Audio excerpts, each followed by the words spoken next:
Agent Orange updates. It's often quite a chore to actually physically write these things, but the Agent Orange update goes something like this. Currently before Congress, Barbara Lee is having a congressional bill for victims of Agent Orange. And if you can, please write to your congressperson, whatever that term is, or congresswoman or congressman, in support of Barbara Lee's bill. What this will do is providing relief and support for victims of Agent Orange in Vietnam. Currently, there is minimal and modest support for victims of Agent Orange, but as we're seeing around Vietnam, there's little support, and there are thousands, tens of thousands of people in Vietnam who are suffering. And these are just not the children, but sometimes even the great grandchildren. Agent Orange, as people know, was sprayed throughout Vietnam from about 1961 to 1971. People knew very early on that it was a poisonous and toxic agent. In fact, it was originally used in the is that correct? 1940s by the British Army in Malaysia, and it was a defoliant. Well, it would seem this. It's a very logical thing. If something is a defoliant and destroying the forest, the ecosystem, it must also be hazardous to people. Maybe that is a leap of logic that may be difficult for some people to get. Nevertheless, the developer of Agent Orange himself had said that he knew that Agent Orange was lethal for the environment and it should not be used around people or in the environment. And this is also part of the Rachel Carson. Ironically, Rachel Carson's book in 1961 ish on the environment, Silent Spring, had come out. Yet at the same time, we started, or the US started again, is spraying Agent Orange. One of the big myths in Agent Orange, it talks about being a defoliant to destroy the cover. As I am starting to piece together the various factors involved in this, it was far more insidious than this. What they hope to do is to destroy the food and the food stocks and basically drive people from the countryside into the cities, so thereby that the American soldiers, plus their allies, Koreans, Australians, New Zealanders, etc., could control and destroy the entire ecosystem. So if you can imagine this kind of a sick scenario, is the complete destruction of the ecosystem. Another curious and odd thing is the term of jungle.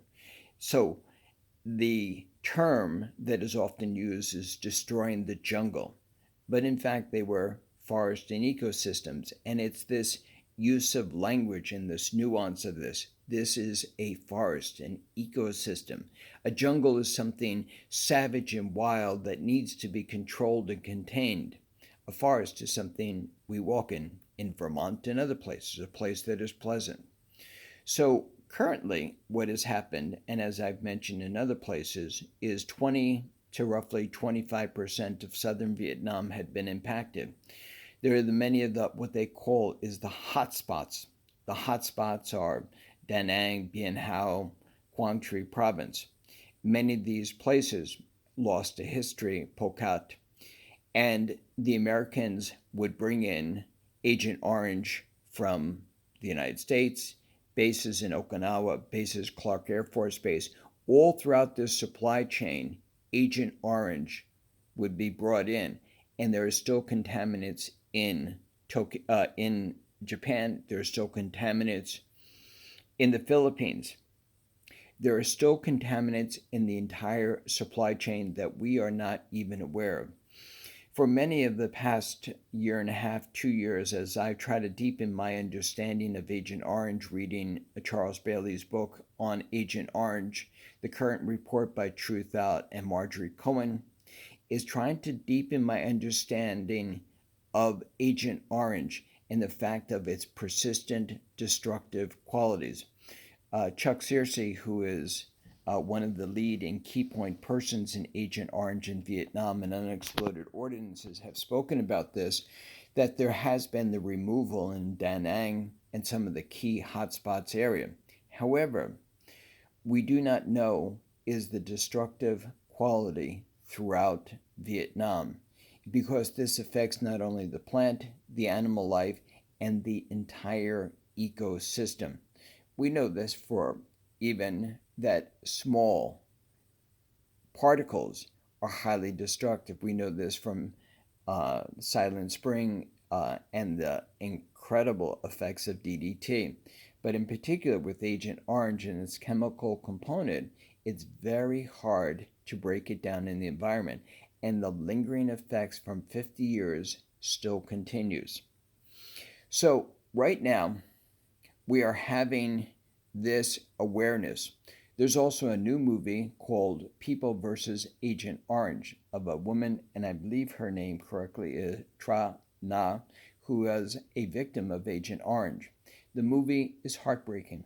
The movie, which you should see and is available on the PBS network, details this woman's story as a Vietnamese as part of the resistance movement and the history we'll get into in another cast, but the history of this Agent Orange that was sprayed not only in Vietnam, but in Cambodia and Laos.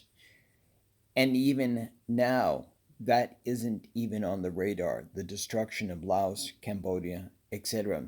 So currently, the two main things is the support of this bill, Barbara Lee, her legislation on victim support for Agent Orange, the movie People versus Agent Orange, and this woman Tra Na, her lawsuit in France and charging the United States with the crimes of ecocide and also charging the corporations Monsanto, which now became Bayer Corporation in Germany, and also Patrick Diamond, the other corporations that are responsible. But in a sense, the real people who should be sued are these people like McNamara, the descendants of John Kennedy, etc., etc. This culpability, who are the criminals behind this kind of chemical warfare that is banned by the Geneva Convention? When we start really holding the real criminals, in a sense, Dow Chemical, Monsanto are just providing a product. In reality, the real criminal is the United States government that made this poison available, sprayed it indiscriminately, regardless of the damage to the soldiers, who are now the American soldiers, some several million American soldiers who suffer from Agent Orange disease. But even more insidious, it's approximately 400,000 Vietnamese were killed. Let me repeat that.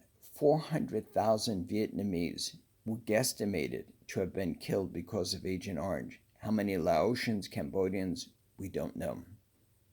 So currently, this legislation would also help with the children, the great grandchildren with Agent Orange disease. And when you see those images, it is absolutely heartbreaking. Seeing these people with congenital deformities and deformities as detailed in the Veterans Administration of heart disease, lung disease, cancers of all kinds, tumors of all kinds, skin diseases. This poison is still affecting the people in Vietnam 50 years after they were sprayed. So this bill that is in Congress right now is a step forward to helping those victims. Currently, there is the Vietnamese Red Cross, other agencies, but there needs to be individual remediation and support for those victims, because what we're seeing in many of the photos is the victims are there isolated in villages. Families, grandparents are trying to take care of these children and these people who are now adults who are suffering from this lifelong contamination and poisoning. So I think a part of the forgiveness, the reconciliation that we often speak about with Vietnam has to happen is how are we responding and helping those victims of Agent Orange disease? So, in this semi podcast, video cast for Facebook, etc., and sharing with friends is the easiest way to be able to explain and to bring to light is about Agent Orange and my concern about it. Though I was not a direct combat veteran, I was of that generation, of the Vietnam generation. I think that there is culpability for all Americans as we continue to support this war based economy, this economy that spends between $1.5 and $2 trillion annually on the military, and creating this obscenity of the military industrial empire. We need to be conscious of the tremendous impact on the environment. We need to be aware of what we have done historically and what we are doing at present, the impact that we've done in Afghanistan, Iraq, and elsewhere around the globe. The United States, according to some reports I've seen, are responsible for 20% of all pollution in the United States. Many of the bases, military installations, etc., are unregulated. So, friends, in this podcast, Facebook post, what I need you to be conscious of and to support is the current legislation of Barbara Lee, the representative in California, and her effort to get remediation for victims of Agent Orange. And please, please see this current movie that's available for free on PBS of People versus Agent Orange. More questions. There are many organizations that are working in Vietnam to address, to respond to this tremendous problems, medical surgical volunteers of Laos, Cambodia, etc. Please, and we will continue to do our work. This work through NamayaProductions.com and Grace Cares. Grace Cares is supporting ongoing funding and support through Be for Peace projects. So friends, I know there is so many things that require our attention now. There are so many grave problems, but this tremendous ecological damage, this tremendous war crimes, these need to be acknowledged and remediated. So for now, in late July 2021, this is the post on Agent Orange.